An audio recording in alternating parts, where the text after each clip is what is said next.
इससे अगर आपको सर ये पूरा लग रहा है, ये पूरा हो ही चुका है एक तरीके से। एक ना मैदा देख के आपको पता लगनी पड़ेगी, ठीक है। पका हुआ मैदा एक शाइनिंग लुक आती है अलग ही, ठीक है। कच्चा मैदा आपको इस टाइप का ही दिखेगा, ठीक है। वाइट अगर दिखेगा। ये आपका ना पहली बात तो जब आप इसको अगर समझ लो कि आपको लग गया कि ये पक गया है, ये थोड़ा सा पकते लेकिन ये कहीं ना कहीं कच्चा रहेगा, तो ये क्या होगा बाहर कि आपस में मोमोज में चिपक जाएगा मैदा मैदा, ठीक है। कच्चा कच्चा मैदा मतलब चिपक जाएगा, खिंचाव आ जाएगी, मोमोज टूट जाएंगे, इकट्ठा हो जाएगा। और दूसरा चीज इसकी लाइफ भी बहुत कम हो जाएगी। अगर समझ लो आपने प्रॉपर इसको हाफ स्टीम को भी नहीं पकाया तो एक दिन में ये खट्टा बनाएगा, ठीक है। कच्चा मैदा है, अंदर की फिलिंग भी कच्ची है, तो ये आपका एक ही दिन में ही खराब होने लगेगा, ठीक है। तो यहाँ पर आपको समझ आ रहा है साफ देख के, ठीक है। थोड़ा सा देख के भी आपको पहचाननी पड़ेगी। एक तो ये तो फूले फूले होंगे और इनमें बिल्कुल शाइनिंग होगी, अंदर की फीलिंग आपको वो थोड़ा वाइटनेस से लग रहा है, क्या जी, वाइटनेस आ रहा हाँ है ये थोड़ा। वही तो कह रहा हूँ, कलर ही अलग आती है। सर ये शॉप के लिए तो बना के ले जाएंगे घर से, बना के ही, और कोई ऑप्शन ही नहीं है। तो फिर वहाँ पे कितने टाइम तक वो रखनी पड़ेगी अंदर में?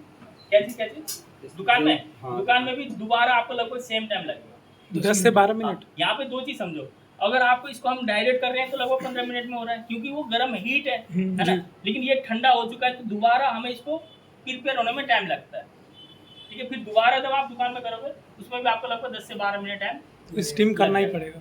स्टीम तो करना ही पड़ेगा, ठंडे थोड़ी दो। नहीं जैसे कि घर से बना के ले गए, घर से बना के लेगा। अब यहाँ पे मैं आपको समझा रहा हूँ, ये मोमोज हो गए हमारे ठंडे, ठीक है। 90% ये हमने ठंडे करे, हमने टोकरी में रखा, या फिर हमारे पास दुकान है तो और लाइफ बढ़ जाएगी, ताकि इसको ठंडा होने को डायरेक्ट हमने स्टोर कर दिया, ठीक है। अगर हमारे पास हम रेडी वगैरह लगा रहे हैं तो हमारे पास फ्रीज नहीं है, तो वहाँ पे हम क्या करेंगे, इसको ठंडा होने के बाद फ्रीज टोकरी में रखेंगे, टोकरी में बाहर रहेगा, टोकरी में रखेंगे, ये पूरा दिन बाहर रहेगा। तो एक दिन के लिए आपका टेंशन बिल्कुल भी नहीं है। आप सुबह भी बनाओगे, पूरा दिन आपने बाहर रख दिया, टोकरी में उठा के शाम को दुकान में ले गए। अगर शाम को फिर भी कुछ बचता है तो ले आके आपने डीप फ्रिज में रख दिया, अगले दिन आपने पहले आपने उसको सेल आउट कर दी।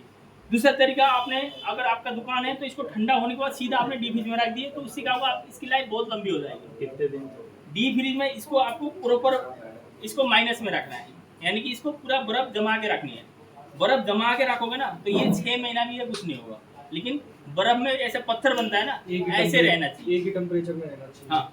और दूसरा चीज, आप अगर इस लाइन पे करोगे तो आपको डेली के हिसाब से ही चलना है। अगर आप सोचोगे एक बार बना के स्टोर कर दूं, फिर वो कहीं ना कहीं चीजें फर्क आएगी।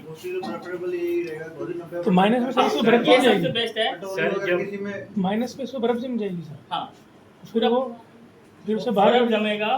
फिर जैसे आपने पत्थर में मतलब किसी चीज में मारोगे तो खुल जाएगा, अलग अलग हो जाएंगे। और इसको आपको फ्राई के लिए डायरेक्ट आपको फ्राई में तेल में डालना है, इसको पिघलने का इंतजार नहीं करना। स्टीम के लिए आपको डायरेक्ट स्टीम में रखना, बर्फ जमा हुई है। हाँ, बर्फ जमा हुआ है।